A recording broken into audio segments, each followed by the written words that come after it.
Assalamualaikum warahmatullahi taala wabarakatuh. Pada kesempatan kali ini kita akan melanjutkan pembahasan dari kitab Ibanatul Ahkam juz ketiga, syarah daripada kitab Bulughul Maram. Kemarin sudah tuntas pembahasan tentang yang membatalkan wudu. Kemudian yang akan kita bahas sekarang yaitu adabul hajat ataupun bab yang menceritakan tentang adab qadaul hajat, yaitu etika ketika melaksanakan buang hajat. Yang akan dibahas di sini karena walaupun di permulaan daripada bab ini ada beberapa hadis, misalnya dilarang melaksanakan buang air besar ataupun berak, kemudian kencing di pepohonan yang sedang berbuah di jalan, itu memang sudah jarang terjadi, hanya di daerah-daerah tertentu saja. Makanya kita yang akan bahas adalah yang familiar saja, yang kebanyakan umum dilaksanakan. Hadis yang ke-84 menerima dari Salman radhiyallahu anhu. Laqad nahana Rasulullah SAW an nastaqbilal qiblata bi ghaitin aw baulin aw nastanji bil yamini aw nastanji bi aqalla min salasati ahjarin aw an nastanji bi raji'in aw abdmin. Menerima riwayat dari Salman radhiyallahu anhu. Kata Salman, qala laqad nahana Rasulullah SAW, sesungguhnya Rasulullah SAW telah melarang kepada kita semua an nastaqbilal qiblata bi ghaitin, yaitu melarang menghadap ke arah kiblat ketika kita melaksanakan buang air besar, au baulin ataupun buang air kecil atau kencing, awan annastanjia bil yamini, dan Rasul pun melarang kita melaksanakan istinja ataupun bersih-bersih setelah melaksanakan buang air besar ataupun air kecil bil yamini dengan tangan kanan. Aw annastanjia bi aqalla min salasati ahjarin, ataupun melarang juga Rasul kita melaksanakan istinja dengan kurang daripada 3 batu. Awanastanjia birojiin awadmin, atau Rasul pun melarang kita melaksanakan istinja, cebok atau membersihkan ketika setelah melaksanakan buang hajat, birojiin dengan kotoran yang sudah kering, awadmin ataupun tulang. Rawahu Muslim, diriwayatkan dari Muslim. Kemudian dari riwayat yang lain, wali sab'ah an Abi Ayyub al-Ansari radhiyallahu anhu, wala tastaqbilul qiblata bi ghaitin aw baulin walakin sarriku aw gharribu.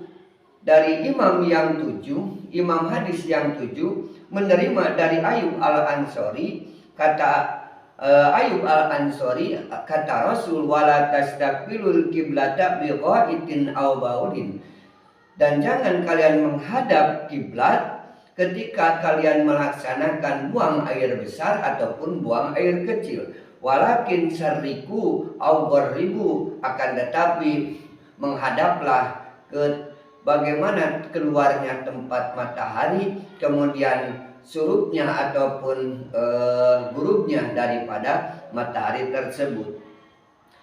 Makna secara umum dari hadis ini, yu'allimunar rasul adaba qada'il hajat, ya'muruna bi ta'dimi sya'airillah wala yastaqbilul qiblata wala yastadbiruha. Mengajarkan Rasulullah SAW kepada kita etika melaksanakan buang air besar, kama ya'muruna bi ta'dimi sya'airillah, sebagaimana Rasul telah memberikan pengajaran kepada kita tentang syariat-syariat Allah. Fala yastaqbilul kiblata, maka janganlah kalian menghadap ke arah kiblat, wala yastadbiruha, dan jangan pula posisinya yaitu kiblat ada di belakangnya. May yurid qada al hajat, Siapa saja yang bermaksud melaksanakan hajat, buang hajat, wala yastanji biyaminihi, dan janganlah melaksanakan istinja dengan menggunakan tangan kanannya. Kenapa? Sianatan laha, karena menjaga daripada tangannya tersebut. Wala yastanji bi aqalli min salasati ahjarin, dan jangan apabila menggunakan istijmar. Istijmar itu adalah membersihkan kotoran baik habis BAB ataupun habis kencing menggunakan batu, karena posisinya tidak ada air. Nah, maka dia bisa mengganti dengan batu. Nah, jangan kurang daripada 3 batu ataupun 1 batu yang punya persegi 3. Ada setiap sudutnya yang bisa digunakan untuk nanti istinja. Wala yastanji birroji, dan Rasul pun melarang kepada kita istinja atau cebok ataupun membersihkan kotoran dari habis buang air besar dan air kecil birroji, dengan menggunakan kotoran yang sudah kering. Misalnya ada kotoran kuda nih kan bulat-bulat, kemudian sudah kering karena kepanasan, digunakan untuk melaksanakan istinja, maka tidak boleh karena hukumnya najis. Nah, di sini ada beberapa pendapat yang menunjukkan bahwa dalam melaksanakan hal yang sekecil apapun Islam sangat perhatian, sehingga buang air besar pun Islam mengatur bagaimana tata cara yang baik supaya selain mengikuti syariat agama, dia juga bisa menjaga kebersihan yang sesuai dengan ketentuan hukum medis. Nah, pemahaman daripada hadis ini diantaranya adalah al-man'u min istiqbalil kiblati wastidbariha. Yang pertama, Rasul melarang ketika kita menghadap, kita mau melaksanakan buang air besar ataupun air kecil, menghadap ke kiblat atau posisi membelakangi kiblat. Waktu qada'il hajati fil khala, waktu posisi dalam sedang melaksanakan hajat tersebut di toilet ataupun di WC. Maka di sini menunjukkan kenapa etika, karena kita sedang melaksanakan sholat, kita menghadap ke kiblat, maka kurang etis. Mohon maaf, kita membuka celana, kemudian kemaluan kita menghadap ke kiblat, di mana biasanya kiblat itu kita melaksanakan sholat. Ini dia memperlihatkan kemaluannya ke arah kiblat, yang dimana kiblat tersebut arah untuk kita melaksanakan sholat. Kan kurang etis. Walaupun mohon maaf, Allah bukan dari ada di kiblat, bukan seperti itu. Tetapi dimana jangan disamakan antara pelaksanaan ibadah dengan pelaksanaan buang air besar ataupun air kecil. Jadi khusus melaksanakan ibadah, khususnya adalah sholat, di mana ada satu jihad, satu arah yang harus dituju, yaitu arah kiblat. Dengan berbagai penjuru dunia pasti berbeda juga arah kiblatnya. Maka ketika buang hajat, ketika kita buang air besar ataupun air kecil, jangan disamakan dengan sedang kita melaksanakan sholat. Maka dilarang kita ketika buang hajat menghadap ke arah kiblat ataupun membelakangi dari arah kiblat tersebut. Nah, sekarang penjelasannya bagaimana, apakah yang dilarang itu di tempat terbuka? Misalnya mohon maaf, kalau zaman dulu tahun 80-an, karena posisinya toilet belum di dalam rumah, masih di luar-luar. Apalagi kalau musim kemarau seperti sekarang. Kalau zaman dahulu sudah familiar, misalnya buang air besar itu tengah malam, di mana buang air besarnya di pematang sawah. Kemudian dia sambil merokok begini, kemudian sarungnya dikerubungkan menutupi kepalanya sambil merokok, melihat bulan, indah pemandangan malam, sambil merenung, sambil juga mengeluarkan tenaga untuk mengeluarkan kotoran. Nah, apabila di tempat terbuka itu sudah tentu kita buang air besar, buang air kecil, BAB ataupun pipis, maka hukumnya jangan menghadap kiblat, arah kiblat, ataupun jangan membelakangi arah kiblat. Nah, sekarang bagaimana pertanyaannya apabila dalam bangunan? Amma fil binyani fala ba'sa wa hada madhhabu Malik wa Syafi'i. Adapun kalau di bangunan misalnya ada toilet khusus, misalnya di rumahnya punya toilet di dalam, kemudian toiletnya juga tertutup, ada bangunannya tertentu, atau di terminal biasanya atau di pom bensin ada tempat toiletnya, kemudian tempatnya tertutup. Bagaimana? Fala ba'sa wa hada madhhabu Malik wa Syafi'i. Maka tidak apa-apa apabila memang toiletnya toilet tertutup dari tidak, sehingga orang sedang yang di dalam sedang buang hajat tidak merasa malu dilihat orang yang hilir mudik di belakang ataupun di depan ataupun di pinggir daripada toilet tersebut, karena memang tempatnya tertutup. Berbeda dengan posisi zaman dahulu, misalnya yang semi tertutup, helikopter yang ada di kolam-kolam itu zaman dahulu, di mana orang-orang terdahulu di kolam membuat tempat BAB, kemudian kelihatan sampai segini kepalanya muncul, sedang BAB, ada yang sambil merokok, ada yang misalnya sambil merenung, kelihatan orang yang sedang lewat kebetulan dekat daripada tempat BAB tersebut, helikopter tersebut, maka hukumnya itu jangan menghadap ke arah kiblat, karena itu semi permanen, ketentuannya masih kelihatan kepalanya, bahkan ada sampai sini kan, posisinya membuat kotak di kolam, kemudian dikasih jembatan untuk dia jalan ke tempat kotak tersebut untuk BAB, kemudian kadang yang untuk melaksanakan istinja ataupun ceboknya juga dialiri dari air sungai ataupun dari selokan, sengaja dimasukkan ke dalam helikopter tersebut ataupun mohon maaf tempat buang air besar tersebut. Nah, maka kalau yang tertutup menurut Imam Malik dan Imam Asy-Syafi'i diperbolehkan. Kalaupun misalnya di rumah kita toiletnya kebetulan menghadap ke arah kiblat, misalnya sesuai dengan arah sholat, maka tidak apa-apa. Jam'an baina ahadisil man'i wal jawazi, mengkompromikan antara hadis-hadis yang melarang dan hadis-hadis yang membolehkan. Jadi karena mengkompromikan, ada yang membolehkan, ada juga yang melarang, maka menurut Imam Malik, menurut Imam Asy-Syafi'i, apabila toiletnya toilet tertutup, hukumnya boleh-boleh saja. Bagaimana menurut imam madhab yang lain? Wa indal imamaini Abi Hanifah wa Ahmad. Dan adapun menurut Imam Abu Hanifah dan Imam Ahmad, yahrumu al-istiqbalu fil fadoi wal bunyan.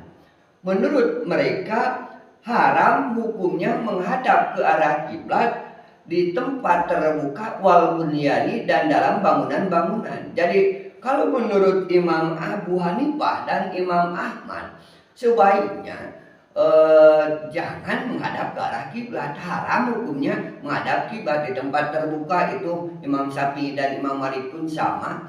Tetapi ketika di toilet, menurut Imam Abu Hanifah, apabila toiletnya menghadap ke arah kiblat, tempat BAB-nya arahnya arah kiblat, maka hukumnya di sini dilarang menurut Abu Hanifah dan Imam Ahmad. Fi muhtari riwayatain anhuma, dari riwayat yang dipilih kedua-duanya menerima dari Imam Ahmad dan Abu Hanifah.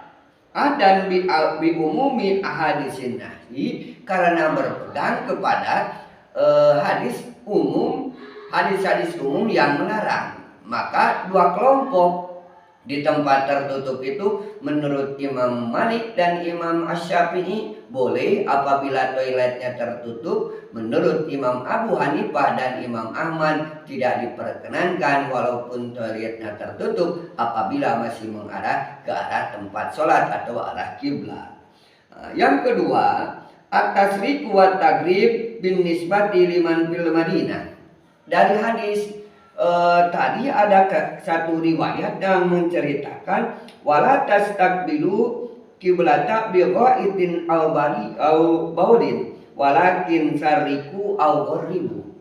Nah, ada kata walakin sariku au beribu.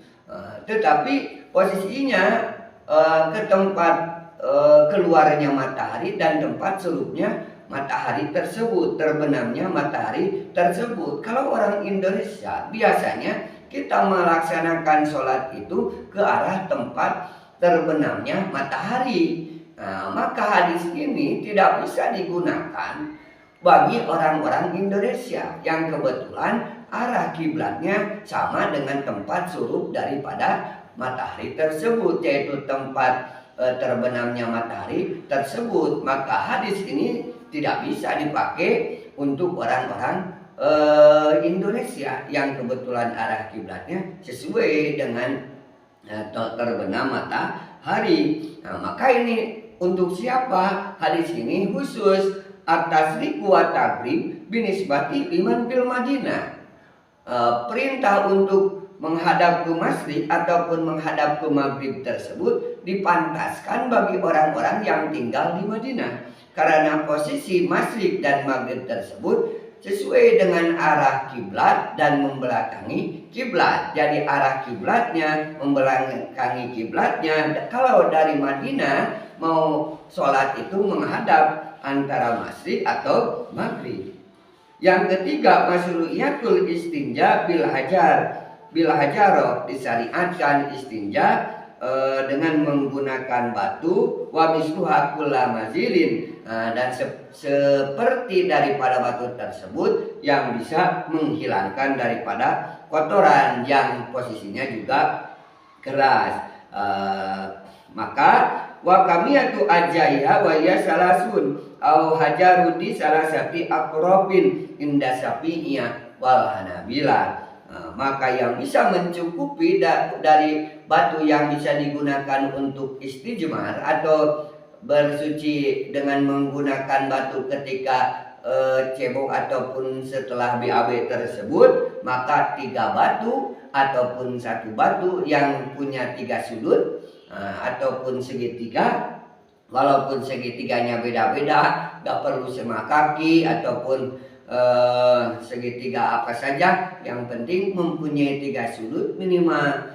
Tetapi kalau tidak bersih menggunakan batu yang 3 sudut, bisa ditambah dengan posisi yang ganjil, jangan yang genap. 3, 5, 7, 9. Seperti itu. Wa inda Malik wa Abi Hanifah bisyartil inqai walau bihajarin walidin wal itari mustahibin. Adapun menurut Imam Malik dan menurut Imam Abi Hanifah, yang disyaratkan menurut Imam Malik sucinya, bersihnya daripada anusnya tersebut ataupun kemaluannya tersebut.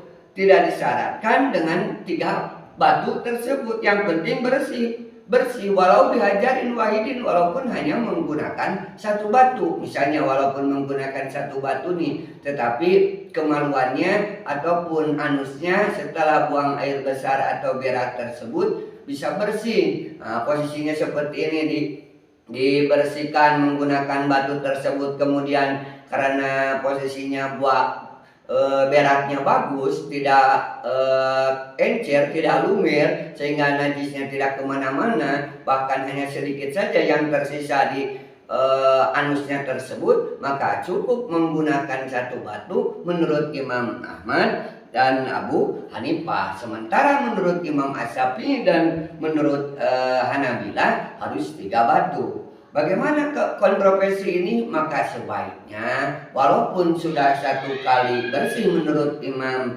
Malik dan menurut Imam Abu Hanifah, kita ambil saja yang menggunakan 3, tambah lagi 2 lagi.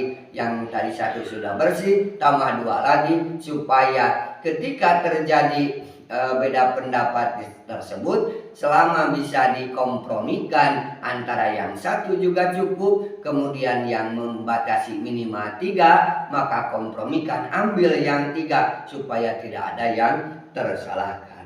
An-nahyu anil istinja'i bil yamini takriman laha an masima fihi ada. Kenapa jangan buat BAB ataupun cebok menggunakan tangan kanan? Karena untuk memuliakan dari tangan-tangan tersebut supaya tidak terkena kotoran ataupun bibit penyakit yang mana tangan kanan biasanya digunakan untuk makan. Tayamun disunatkan untuk yang baik menggunakan tangan kanan, sementara untuk hal-hal yang negatif menggunakan tangan yang kiri. An-nahyu anil istinja'i bil admi. Kemudian kenapa dilarang istinja menggunakan tulang?